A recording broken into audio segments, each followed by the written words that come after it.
Vou fazer uma breve recapitulação da importância e do que nós já vimos até aqui, porque estamos construindo um bloco em cima de outro, tá? Então é sempre importante a gente fazer essa recapitulação.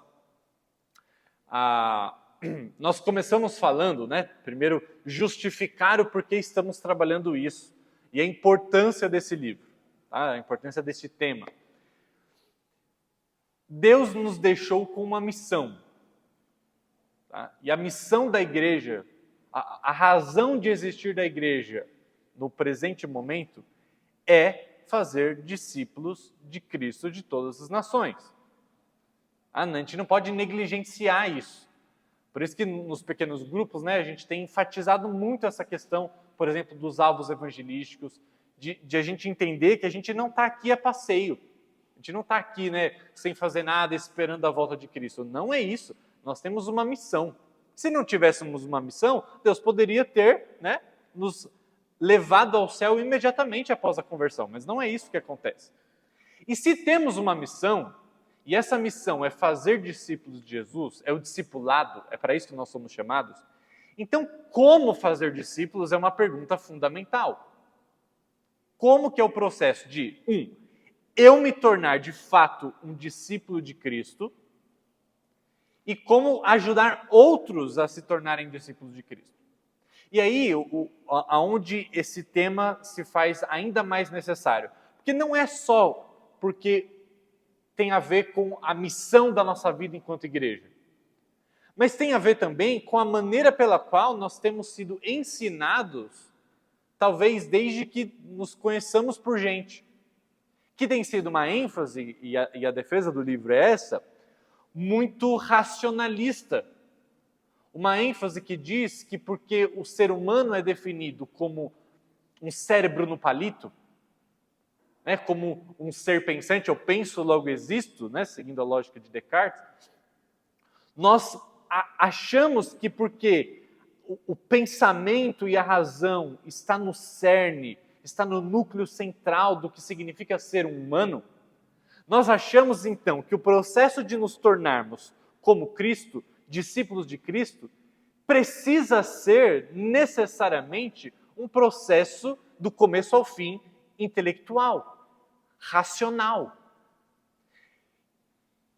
Com isso eu estou querendo dizer, se eu quero transformar alguém em um discípulo de Cristo, se essa é a minha missão, o que eu tenho que fazer na compreensão mais natural, mais comum hoje em dia, eu preciso transmitir informações. Se o ser humano é um cérebro no palito, quanto mais eu encho de informações esse indivíduo, quanto mais eu encho de informações esse reservatório de ideias, de conceitos, então eu tenho alguém mais parecido com Jesus. Então eu tenho alguém agora, um discípulo melhor.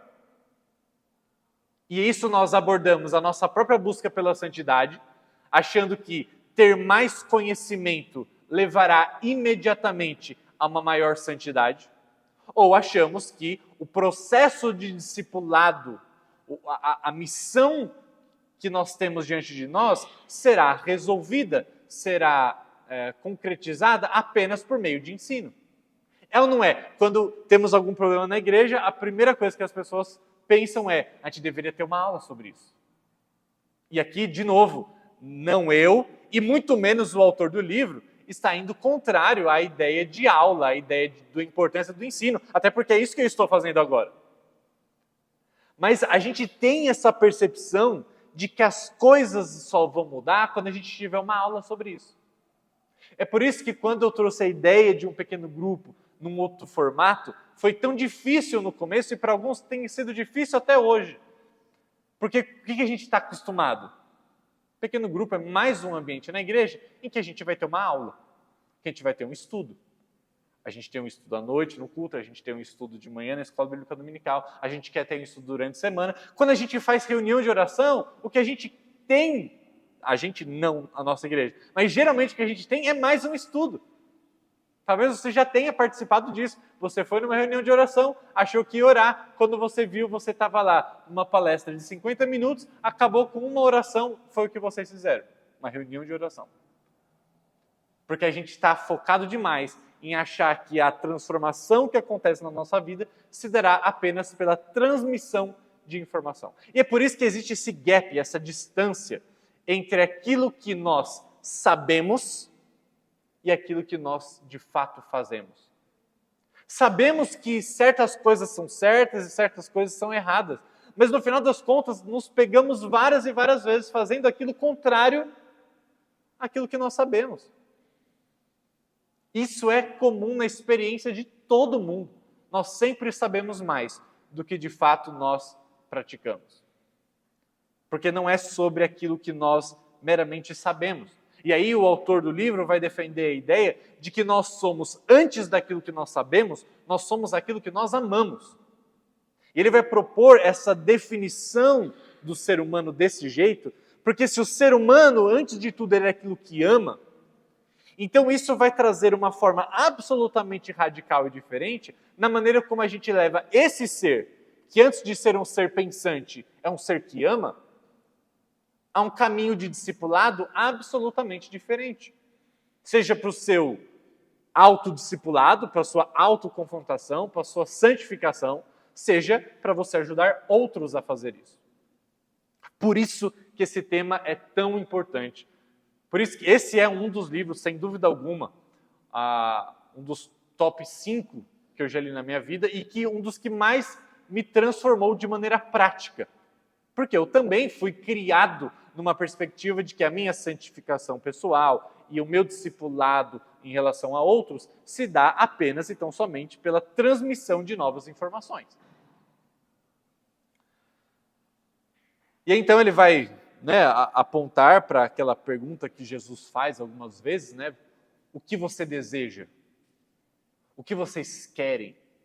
Sim, Jesus perguntou sobre o que eles pensam, o que eles creem, mas ele está defendendo a importância do desejo, como aquilo que a ferramenta não só de nos levar em direção a algo, mas também de apontar para esse norte, para onde o nosso coração aponta. E aí ele trabalha, a gente trabalhou bastante, e é bom relembrar isso, um grande teólogo do passado, o século III e IV da era cristã, Santo Agostinho, em que lá no seu livro Confissões, talvez o seu livro mais famoso, ele diz a frase, criaste-nos para ti mesmo, falando para Deus, numa oração.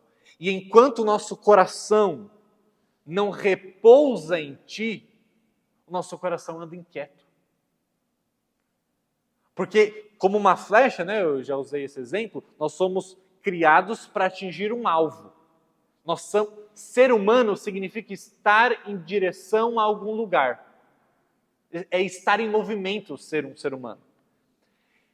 E sempre estamos em direção a algo.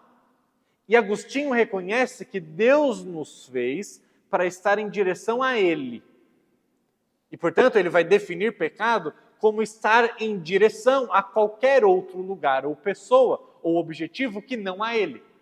E é por isso que Agostinho diz que nós andamos inquietos na vida, por isso que andamos ansiosos, por isso que andamos insatisfeitos, porque estamos em direção a algo que não a Deus. Nós somos criados para Ele, mas a nossa flecha está andando em direção oposta.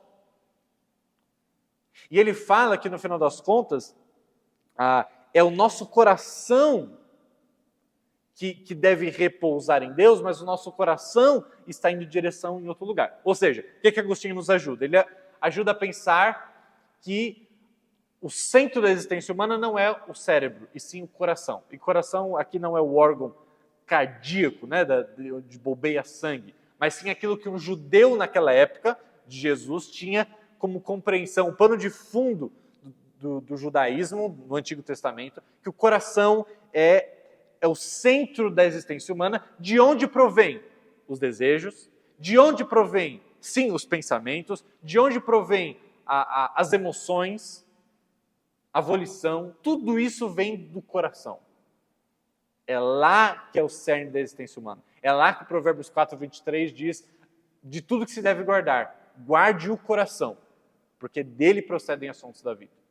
Agostinho está falando, é lá que a batalha acontece. É lá que o discipulado precisa acontecer. No coração. Que antecede o raciocínio, que antecede a filosofia, que antecede os pensamentos. Vem antes. O coração aqui tampouco é o que a nossa modernidade trata, né? O coração como a sede dos sentimentos apenas. Então, por um lado, nós somos racionalistas demais, por outro lado, somos emocionalistas demais.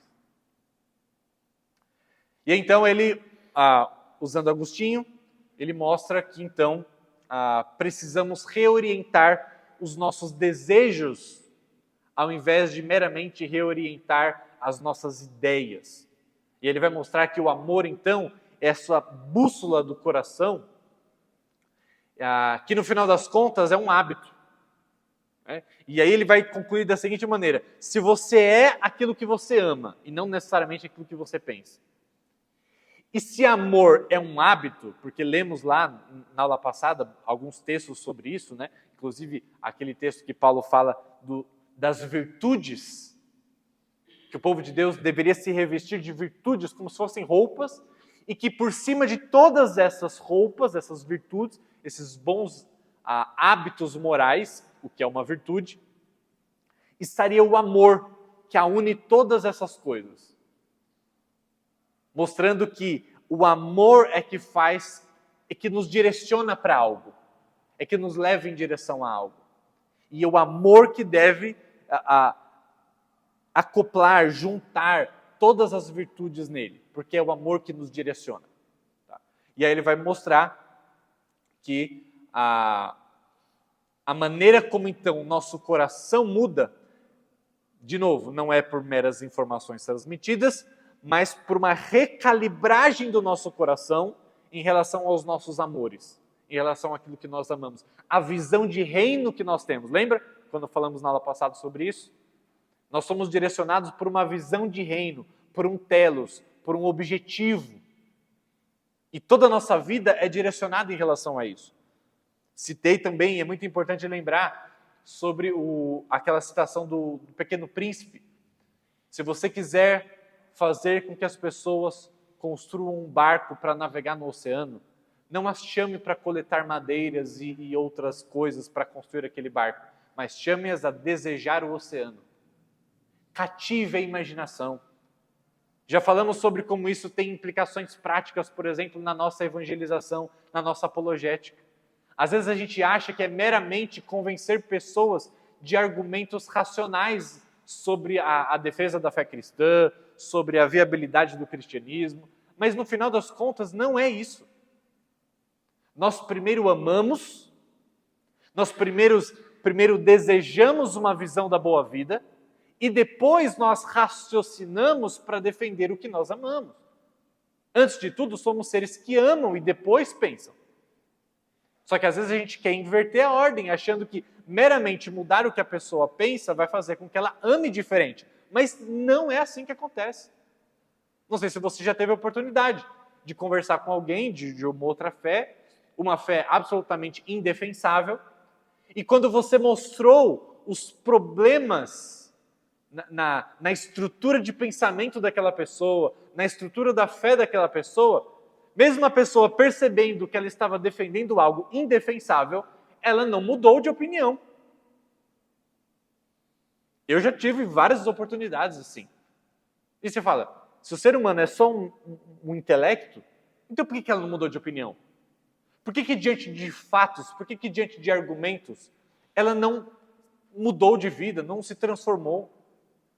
Por quê?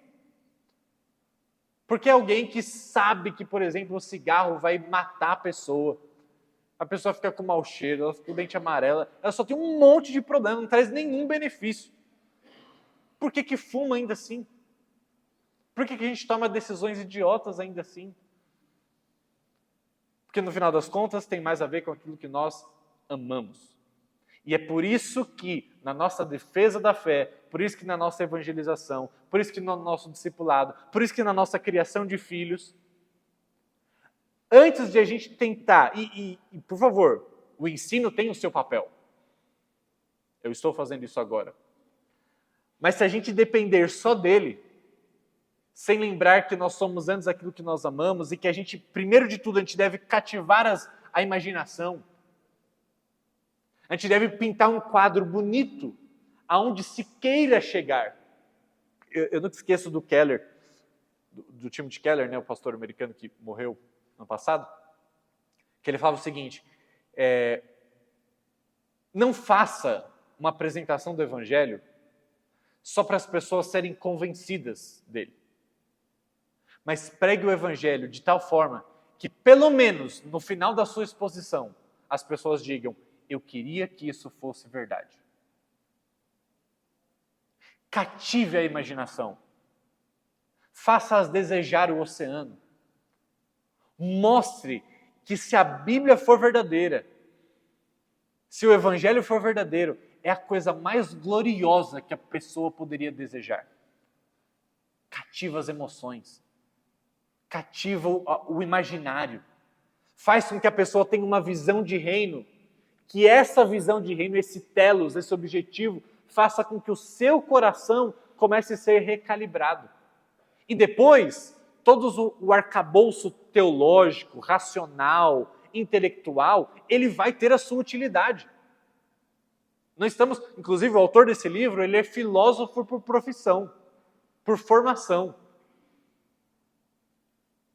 Mas ele está dizendo, a nossa busca intelectual é uma busca por justificar aquilo que nós verdadeiramente amamos. Isso que a nossa busca intelectual representa. Tem um certo sentido em que a gente quer buscar o conhecimento da verdade, mas a gente precisa lembrar que a verdade, ela se encarnou. A verdade é uma pessoa, antes do que um conceito. Jesus veio a esse mundo e diz, eu sou a verdade. E enquanto não o conhecermos, qualquer outro conhecimento separado, à parte do conhecimento de Jesus, não é uma verdade. Mas a partir do conhecimento pessoal e relacional com Jesus, isso desvenda os nossos olhos para todo o conhecimento. Por isso que um cristão deve sim ser alguém que busca conhecimento. Não estou defendendo o contrário. Uma vez amando a verdade como uma pessoa, um telos diferente, um objetivo diferente, uma visão de reino diferente, nós estamos capacitados a buscar todo o conhecimento possível. Porque esse conhecimento ele fará parte, ele justificará aquilo que nós amamos. Mas amamos primeiro. Esse conceito, embora às vezes pareça muito filosófico, mas ele é muito importante. Muito importante. Bom, depois de tudo isso, então, depois de mostrar que é necessário que o nosso coração, como esse motor que faz a nossa existência girar, mas não só o motor que nos motiva, que nos leva a estar em movimento, mas o coração também é a bússola que nos direciona. Sem motivação você não anda, você não se move. Mas para se mover, você precisa ter uma direção, você precisa saber para onde você se moverá. E tudo isso quem é responsável por fazer é o coração. Ele nos dá a motivação para sair do lugar, para nos colocar em movimento em direção a algo, e nos mostra em qual direção devemos seguir. Pensando nisso, precisamos calibrar o coração. Assim como eu não sei se eu contei essa ilustração na aula passada, mas ele conta de um navio que eles tinham feito uma série de testes no navio para ver se era realmente seguro no passado. E aí eu lembro que eles fizeram todos aqueles testes, era um navio assim, perfeito. E aí quando colocou, né, para atravessar, não sei se fazer um transatlântico, não lembro a história, mas o navio, eu não sei se esse caso foi do Titanic, eu não lembro exatamente, mas aí ele colidiu com um iceberg, teve um naufrágio, e depois foram estudar para perceber o que aconteceu. E aí descobriu-se que na bússola, que era usada na época para navegação, tinha um pequeno... 2 graus fora do padrão, né? Que precisava ser calibrada, não foi, e por causa de 2 graus aconteceu o problema.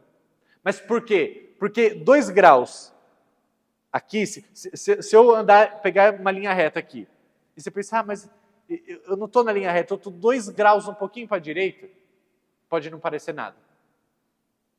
Mas anda 100 quilômetros, com 2 graus de diferença e vê onde você vai parar. Aqui, ó. Muito longe.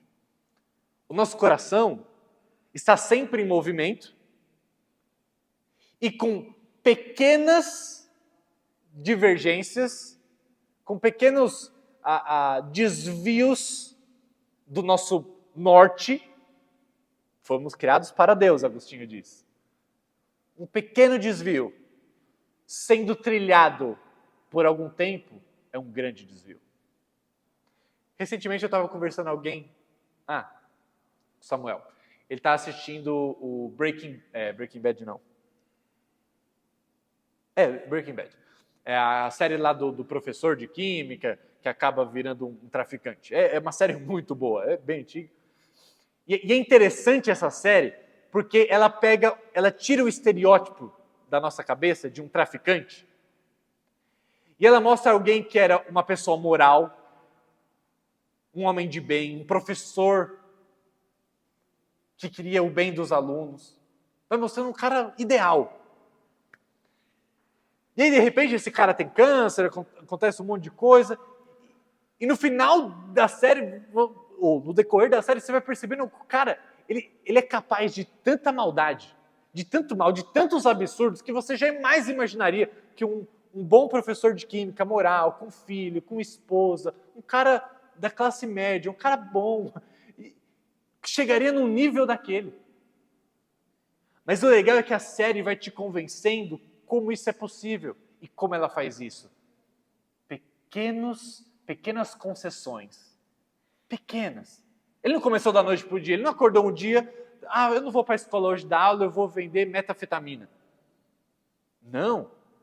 Pequenas concessões, que quando acumuladas, quando os dias vão passando, esses 2 graus de diferença acabam mudando completamente todo o rumo da história dele. Nosso coração é assim.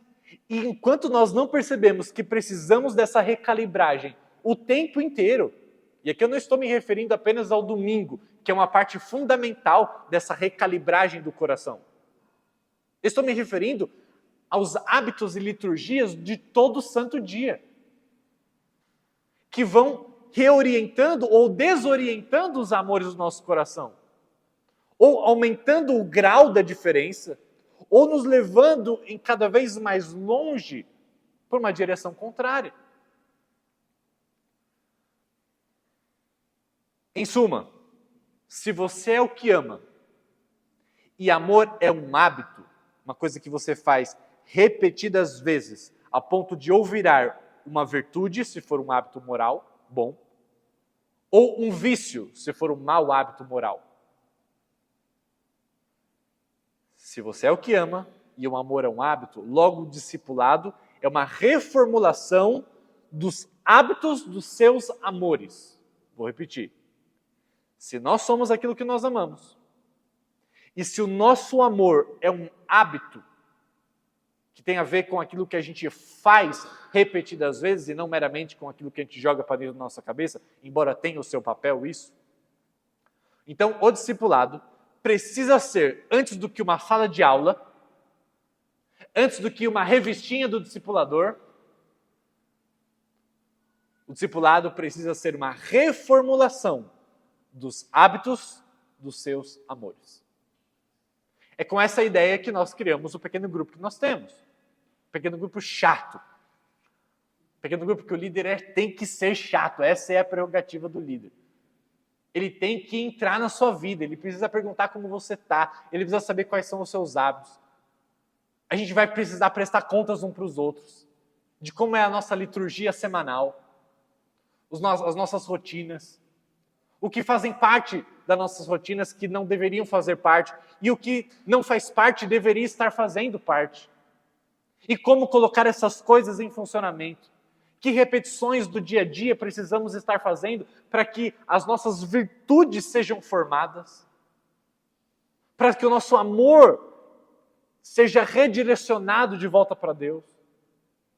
É por isso que temos um pequeno grupo assim. Porque nós entendemos que não meramente precisamos de novas informações, não precisamos de um novo estudo. Isso significa que discipulado diz respeito a mais a reformar do que informar. De novo, não estamos descartando a importância e relevância da informação. Estamos dizendo que a informação é um segundo passo. Muitas das coisas que nós temos medo que os nossos filhos aprendam de ideologias não têm sido tão ensinadas por meio da via informativa, e sim pela via imaginativa. Eles estão cativando o coração dos nossos filhos, e nós estamos preocupados tão somente com a mente deles. Isso é um equívoco gigantesco. Mas já falamos sobre isso na aula passada. Então, o aprendizado fundamental, a formação cristã, no final das contas, ele é afetivo. Eu não queria usar uma palavra que o livro usa, mas eu vou usar porque acho que tem uma relevância. O aprendizado fundamental, a formação cristã, é erótico.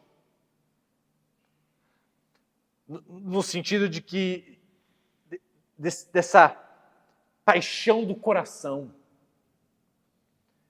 uma questão de direcionar os nossos amores, nossos desejos, aquilo que Deus ama, aquilo que Deus deseja para a sua criação. Agora, talvez você se pergunte, como o meu amor pode ser direcionado? E embora um ser humano signifique dizer que não somos capazes de não amar algo acima de tudo, né, alguma visão de reino, porque todo ser humano ama alguma visão de reino, ama um telos, um objetivo, sempre está em direção a algo. Isso não significa dizer necessariamente que amemos as coisas certas ou o rei verdadeiro. Todos nós amamos. Isso não quer dizer que todos nós amamos a Deus. Todos nós desejamos um reino, não significa que todos nós desejamos o reino de Deus. E isso serve como um alerta para nós. Porque se o coração é uma bússola, um dispositivo erótico de orientação, então precisamos calibrar o nosso coração constantemente, porque o nosso coração pode estar apontado para o Criador, mas ele pode estar apontado para qualquer outro ídolo. E precisamos lembrar que isso é uma coisa que acontece constantemente. É por isso que a Bíblia fala tanto de ídolo. É por isso que João Calvino, grande reformador, disse que o coração humano é uma fábrica de ídolos. E que isso deve ser levado em consideração por nós. E como é crucial reconhecermos que nossos maiores amores e anseios e desejos e paixões são aprendidos. Nós sim aprendemos a amar. Sim, nós aprendemos a desejar. Sim, nós aprendemos a ansiar. Nós aprendemos até nos apaixonar. Isso são coisas que nós aprendemos. Não como você talvez esteja imaginando, né? Ah, nós aprendemos, então quer dizer que eu sento numa sala de aula e um professor... Não, não é assim. E como o amor é um hábito, e o nosso coração é calibrado por meio da imitação de exemplos, lembra? Nós falamos isso na aula passada também. Nós imitamos exemplos e nós repetimos coisas várias vezes. Lembra, eu dei o exemplo do piano, fazer escalas no piano. Você no começo precisa pensar para fazer isso, mas uma vez que você repete várias e várias vezes aquela escala, aquela sequência de notas que você deve tocar, isso entra no automático. É assim que os nossos amores são formados. Você repete uma coisa várias e várias vezes, a tal ponto de aquilo se tornar a sua segunda natureza. Ou seja, uma virtude, um bom hábito moral. Falamos sobre a diferença de leis, que as leis são mais necessárias quando a pessoa, ou só são necessárias, quando não há uma virtude. Se você precisa de uma lei para te fazer ser mais paciente, então você não tem aquela virtude. A lei é para suplantar aquilo que te falta. E uma vez que você tem aquela virtude, você não precisa da lei, porque você já internalizou a lei no seu coração, e é exatamente isso que Deus vem fazer no Evangelho. A lei servia apenas para mostrar que a gente não conseguia, mas ele vem escrever a lei em nosso coração, ou seja, criar virtudes. Então nós aprendemos por meio da imitação e por meio de práticas repetidas. Lemos até Deuteronômio capítulo 6 na última aula. E que com o tempo, isso ajusta o nosso coração para um determinado fim. Então, exemplos e prática. Repetição constante. Esse tipo de prática são pedagogias do desejo, o autor diz. Não por serem palestras informativas, mas por serem rituais que direcionam as nossas afeições. E aqui ele vai mostrar uma compreensão crucial para a formação, então, desse discipulado cristão. E ele vai dizer o seguinte: esse aprendizado pela prática não é apenas um modo de calibrarmos corretamente o nosso coração, ou seja, estarmos inseridos em rotinas, em ritmos e liturgias de vida, não apenas é um modo de calibrarmos o nosso coração, mas é também como nossos amores e anseios são mal direcionados e mal calibrados. Ou seja, presta atenção, ele está dizendo assim: precisamos reconhecer que estamos desviados, que os nossos amores estão desordenados. E ele está defendendo que a maneira de você voltar como uma flecha que aponta para Deus não é meramente intelectual, e sim por meio da repetição e da imitação que os nossos amores são recalibrados. Ok? Deu para entender isso? Por meio da imitação e por meio da repetição. Só que ele fala, alerta. Isso não funciona apenas para você voltar em direção a Deus. É desse mesmo modo em que você é afastado dele. Ou seja, você tem bons hábitos morais por você repetir bons hábitos morais.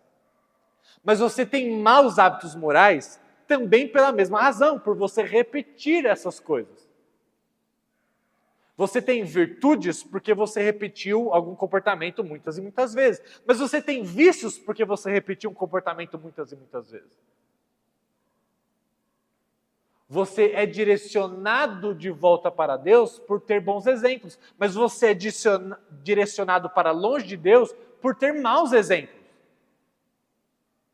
Percebe? Então ele está dizendo, não contemple essa analogia apenas para você pensar, eu preciso de bons hábitos morais para que meu coração seja recalibrado em direção a Deus. Ele está dizendo, lembre-se de que a todo momento, todos os hábitos, liturgias, rotinas, escolhas do dia a dia, ou estão fazendo você encontrar um norte magnético em Deus, ou necessariamente um norte magnético em qualquer outra coisa. Você percebe como isso é radical? Não existe uma área neutra na nossa vida. Não existe isso que a faculdade quer nos mostrar, que no final das contas, aquilo que está tentando se passar é envolto por neutralidade. Não há nenhuma motivação religiosa por detrás. Como se existisse esse ambiente neutro. Não existe. Porque ou estamos em hábitos, liturgias, ritmos de vida que estão nos fazendo recalibrar o nosso coração para Deus ou para qualquer outra coisa. Qualquer outra coisa. E qualquer outra coisa estará tirando o nosso norte magnético de Deus. Por isso que ele está dizendo, um alerta. Isso não é só importante pela maneira como você se torna um melhor discípulo de Cristo. É justamente por essa estratégia em que você se torna alguém cada vez mais longe de Cristo. Não que o nosso intelecto tenha sido sequestrado por ideias ruins, mas porque nossos desejos são cativados por visões rivais de boa vida, do que é um florescimento, de uma visão de reino. E isso ocorre, eu gosto dessa frase, ele fala, isso ocorre pela prática e não pela propaganda. Isso ocorre pela imitação. Inclusive, a própria propaganda já entendeu isso. Faça uma análise da mudança da propaganda nos últimos anos. Antes, as propagandas eram muito informativas. Ela precisava te dar o valor do carro, ela precisava te fazer uma lista de todos os benefícios que aquele carro tinha.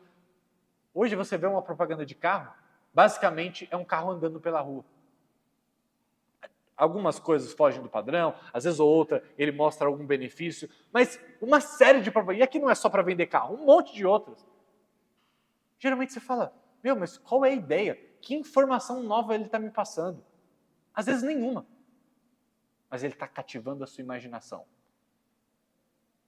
Ele está colocando, talvez, dependendo do público-alvo, uma família bonita num carro, espaçoso. Ou ele está demonstrando alguém bem-sucedido dirigindo o carro. Ou alguma coisa qualquer desse sentido. Porque ele está cativando aquilo que o seu coração deseja. Porque eles já perceberam que isso vale mais do que simplesmente ficar tentando te convencer por meras informações. Mas quando ele te leva a amar alguma coisa, você está disposto a pagar o preço que for por aquilo que você ama. Porque, afinal de contas, tudo aquilo fará valer a pena. Ele está tentando te vender uma visão de reino que não importa o que você gaste. Não vai nem ser considerado um sacrifício. Então a propaganda já entendeu isso. Oi?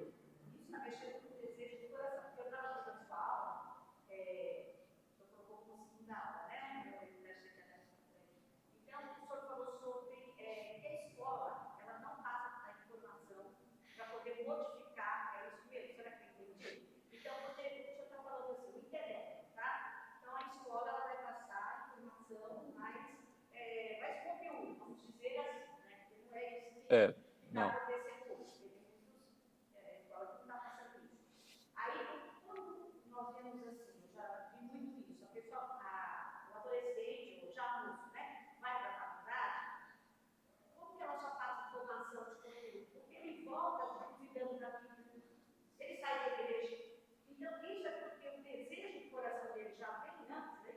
Não, sem dúvida. Escolhe faculdade.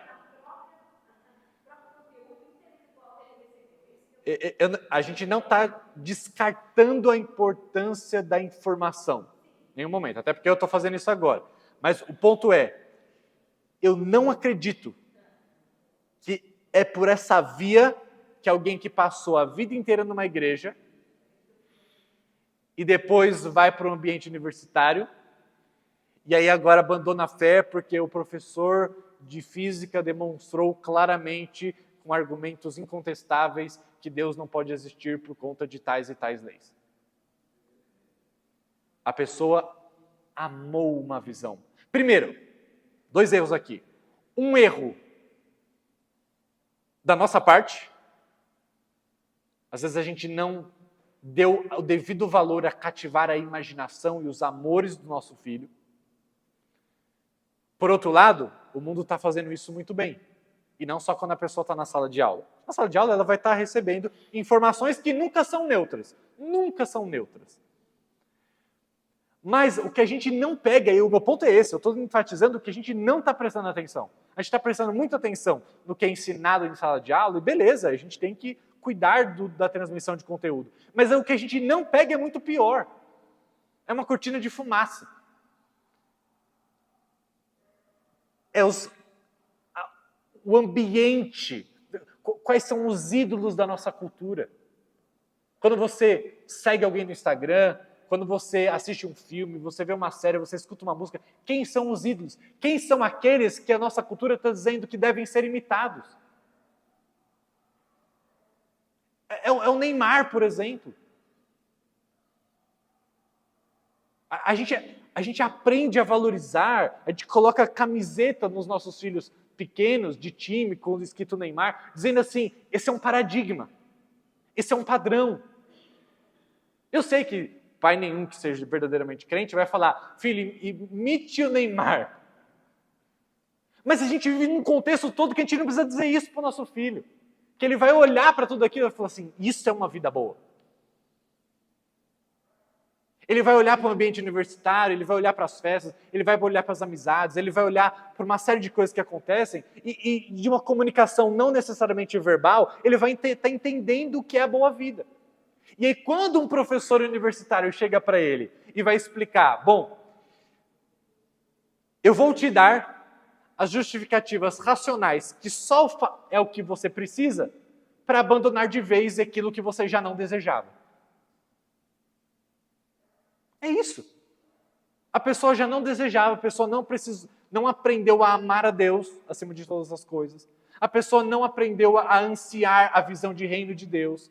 Não aprendeu nada disso. Ela ia para a igreja porque é obrigação, porque o pai mandava. E às vezes a gente que é pai, a gente se orgulha só porque a gente manda certas coisas. Não, eu mando e obedece e acabou. Beleza, acho que é pior do que não mandar. Tá? Eu acho que sempre é pior do que não mandar.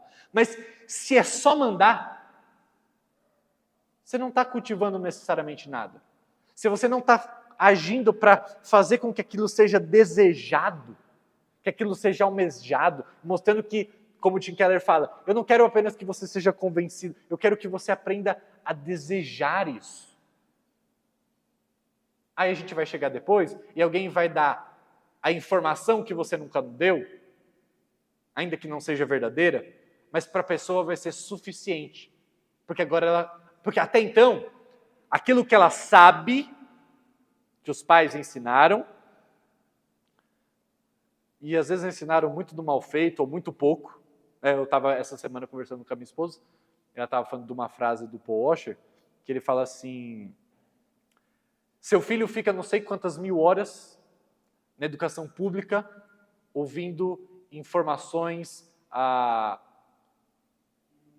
não neutras, direcionando o seu filho para algum lugar.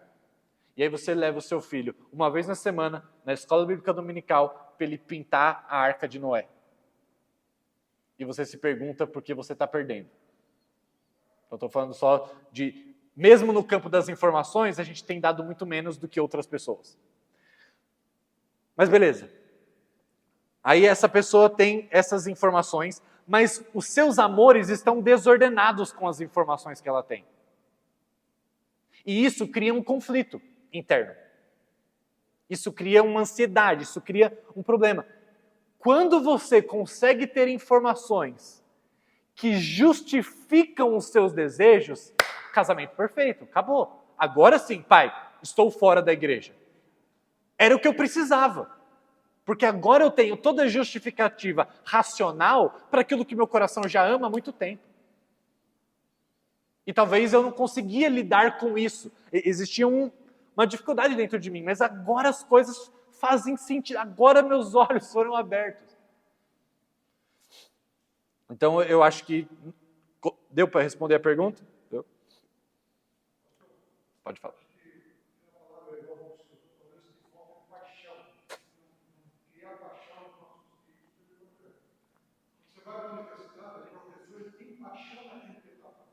É. Aí você ficou aí com paixão. Você não tem paixão naquilo que eu creio. É muito mais fácil eu dar a paixão dele. Perfeito. Sempre lembrando que o nosso comportamento fala mais alto do que as nossas palavras, do que aquilo que a gente lê, etc. Então, essa falta, eu acho que a palavra paixão nesse caso é muito importante. Porque mesmo que ele tenha toda a razão física, teoria, etc., ele não derruba a minha paixão. Pode ajudar a pensar alguma outra coisa, mas não derruba a minha paixão. Porque a paixão dele não cria no coração assim. Perfeito. Quer ver um exemplo muito bom? Quando alguém está apaixonado por uma outra pessoa, assim, né? Tipo, na adolescência, por exemplo. Aí vamos supor que a pessoa se apaixonou por um não cristão. Meu, você pode explicar, você pode falar, você pode virar de ponta cabeça, você pode Você pode mostrar milhões de casos. Você pode falar o que for. Você pode decorar todos os versículos e falar para a pessoa de como a Bíblia é contrária. Muda nada. A pessoa se apaixonou. Acabou. Agora, a paixão é um problema? Não. A paixão é um veículo. Para onde esse veículo está direcionado pode ser um problema ou não. Se esse veículo estiver direcionado em relação à praia, é coisa boa. Se esse veículo estiver direcionado a 120 km em direção a uma parede, coisa ruim. A paixão faz com que esse veículo esteja em alta velocidade em relação a algum lugar. Se esse lugar for a Deus, maravilha, é o que nós queremos. Queremos essa paixão que o Braulio falou. Mas se esse veículo estiver direcionado a qualquer outro objetivo, a gente está em grande perigo. Então, paixão não é ruim. Paixão é o veículo, é a forma como nós funcionamos, porque Deus nos fez assim. Somos seres motivados pela paixão. Mas pelo que estamos apaixonados? Pelo que o que nós amamos acima de tudo. E aí vem o perigo. Não somente aquele que ama e se apaixona por um incrédulo, mas por se apaixonar por qualquer outra coisa. Qualquer outra coisa. E aí, olha, é muito importante isso. Eu tenho falado até nos pequenos grupos. Como que a gente precisa não ser falso, né? Produzir artisticamente uma paixão que se não tenha. E é por isso que eu falo bastante sobre meditar no Evangelho. Que é aquilo que vai fazer com que o nosso coração de fato fervilhe por Deus e por falar das coisas de Deus com amor, com paixão. E que isso sim vai tocar as pessoas. Mais do que uma mera transmissão de informações meio tipo... Já falei, uma vez eu fui em patrocínio numa igreja do Papa da Presbiteriana. Estou só brincando, tá? Não tem Papa na Presbiteriana. Mas aí cheguei lá, né? Eu tinha grandes expectativas, né? Todo mundo falava do Roberto Brasileiro, e falava, não sei o quê. Falei, não, né? Aí cheguei, estava lá na igreja desse cara, uma igreja grande. E aí, na hora de cantar um hino, o hino era sobre alegria, exultante. E aí, todo mundo estava cantando o hino, todo mundo. Tipo, parece que era um padrão da igreja, acho que não podia cantar de outra forma. Como se estivesse num funeral mais triste possível. Sem ânimo, sem energia, sem vontade, sem vida nenhuma. Eu até olhava assim, morreram. Pode cantar? Porque você quer demonstrar que aquilo é importante, mas sem paixão nenhuma. Sem paixão. O Lucas fala uma frase em todo culto lá na Epenorte, que ele fala assim, aquilo que nós cantamos, eu repetido aqui também, né? Aquilo que nós cantamos diz sobre aquilo que nós acreditamos. Mas a maneira como nós cantamos nos mostra o quanto acreditamos naquilo. A paixão com que a gente conduz a nossa vida, a paixão com que a gente ensina os nossos filhos, a paixão com que a gente conduz o nosso pequeno grupo, a paixão com que a gente aconselha alguém, a paixão com que a gente ouve alguém. A gente é motivado por paixão. Agora, quando a gente está voltado para as coisas de Deus e quando nos falta a paixão, isso nos mostra que a gente, na verdade, está direcionado para outro lugar. O que você faz com paixão? É para onde o seu coração está apontado, sem dúvida alguma. Podemos colocar dessa forma a relação de aprendizado vem do cérebro, né? A repetição, o aprendizado. Isso vai desenvolvendo, você tem certos argumentos que, para relacionar no coração, você vai trazer aquilo que você aprende, aquilo que você tem de teorias e práticas, mesmo que você não concorde, você tem aquilo que é formado, e o coração absorve. E você se transforma no seu coração, mente e coração. Aí vem a paixão, que pode tirar tudo aquilo que você talvez tenha aprendido. Mas se você aprender com amor, com entendimento, que é isso que você está batendo bastante, com entendimento, o coração que vai assimilar, que vai aprender, vem a paixão, que é aquele próprio imediato, por exemplo, para modificar tudo aquilo que você aprendeu. Se você se concentrou e a sua mente aprendeu realmente com repetições, com dedicação e com formação,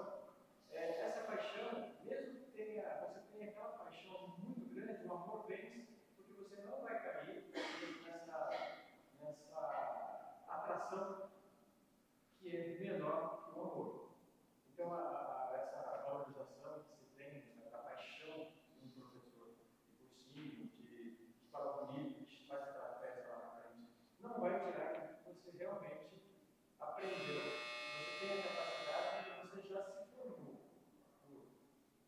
por tempo que você tem. Então, essa paixão já não vai, como o senhor colocou no outro exemplo, de um amor desigual, não vai contar porque você tem aquela competência, aquele valor realmente do amor. Isso que faz a relação séria da relação, que não vai ser alterada.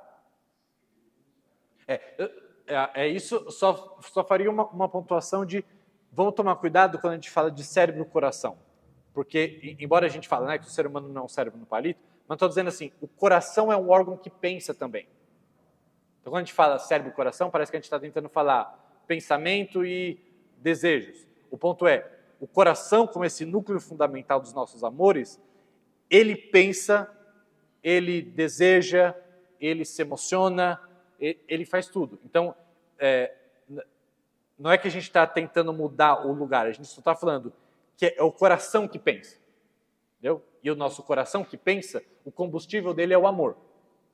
Que não é esse sentimento. O sentimento é influenciado pelo nosso amor. Entendeu?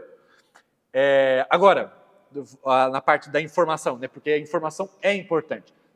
Eu sempre cito esse texto e vou continuar citando. Não é o único, mas tem vários.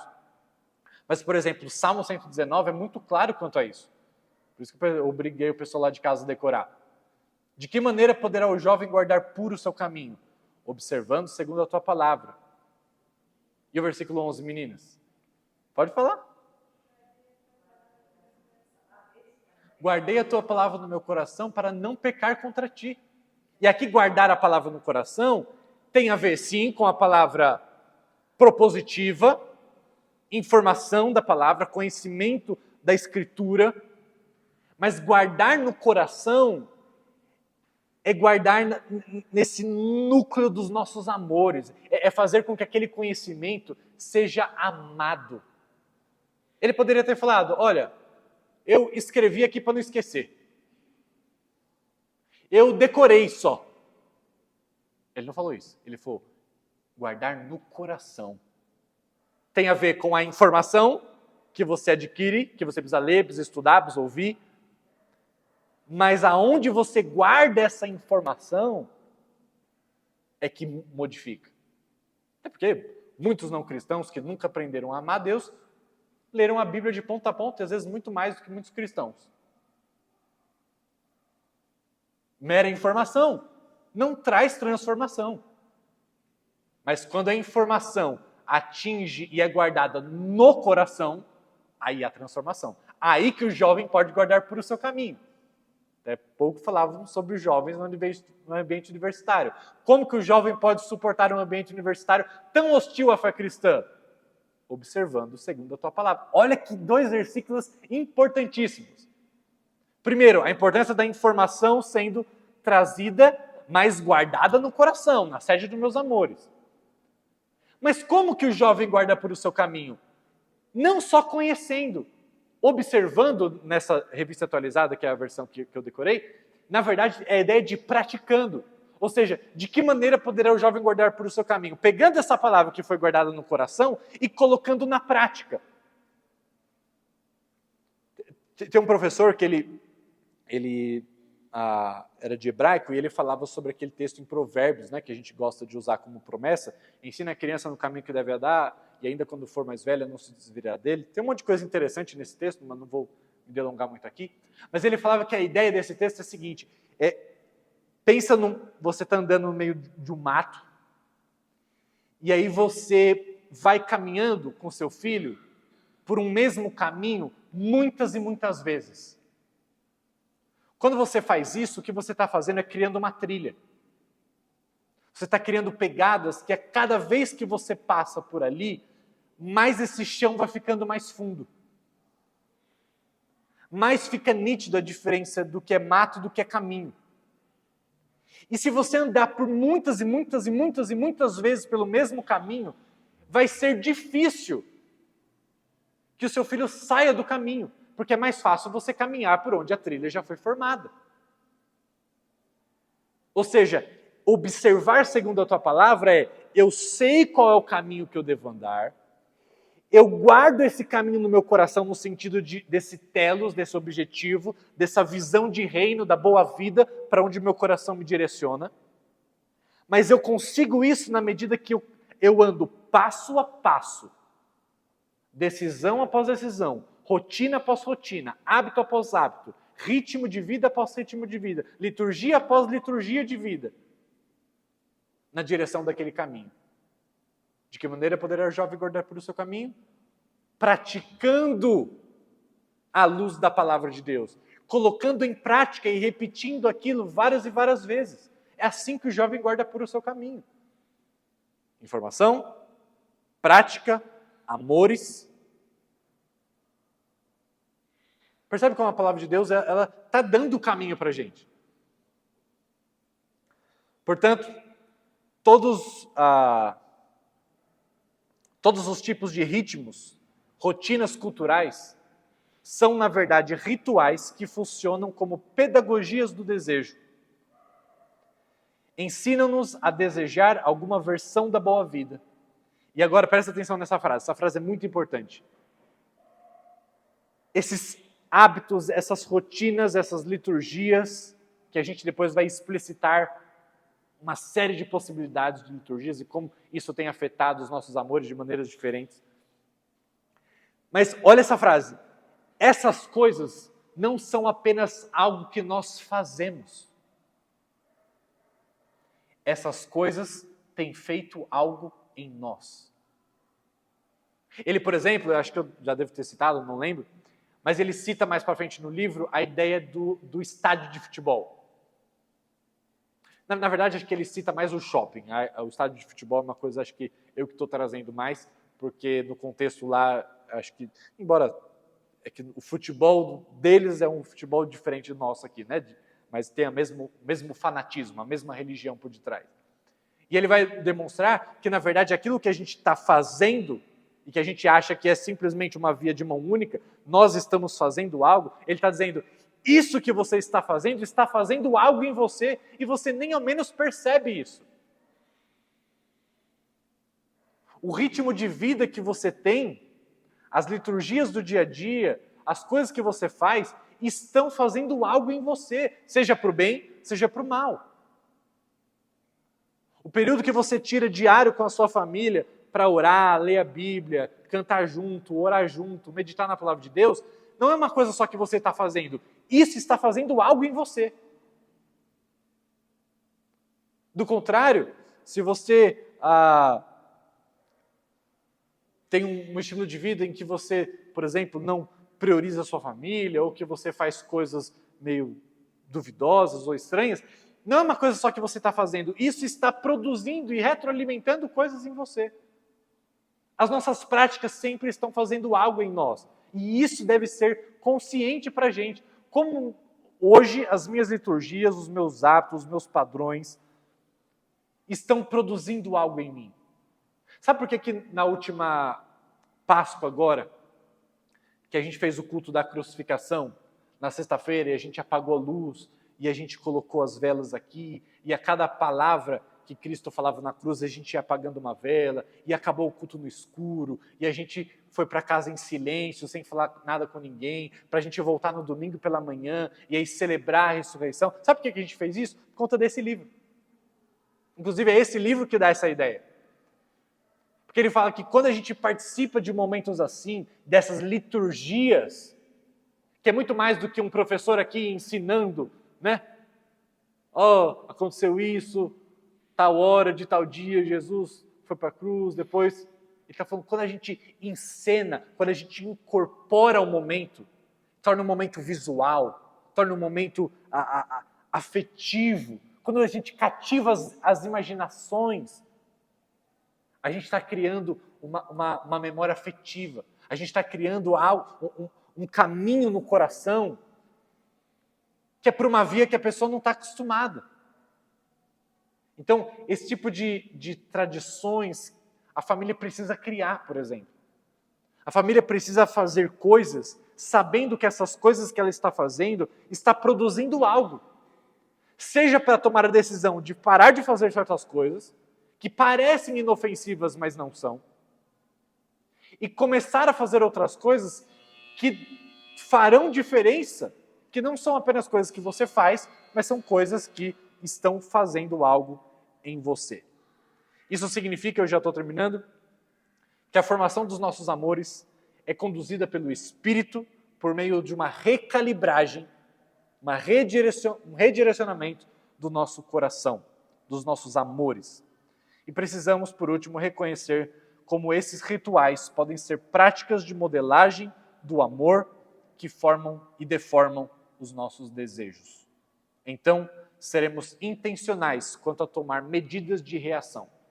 O que nós colocamos na nossa agenda, irmãos, e o que nós tiramos da nossa agenda, como nós programamos o nosso tempo, o nosso dia, para onde vamos, com quem vamos, o que fazemos, o que assistimos, o que escutamos, tudo isso precisa ser feito de maneira intencional, sabendo que essas coisas estão sempre produzindo algo em nós, mesmo que nós não saibamos ou não percebamos o quê.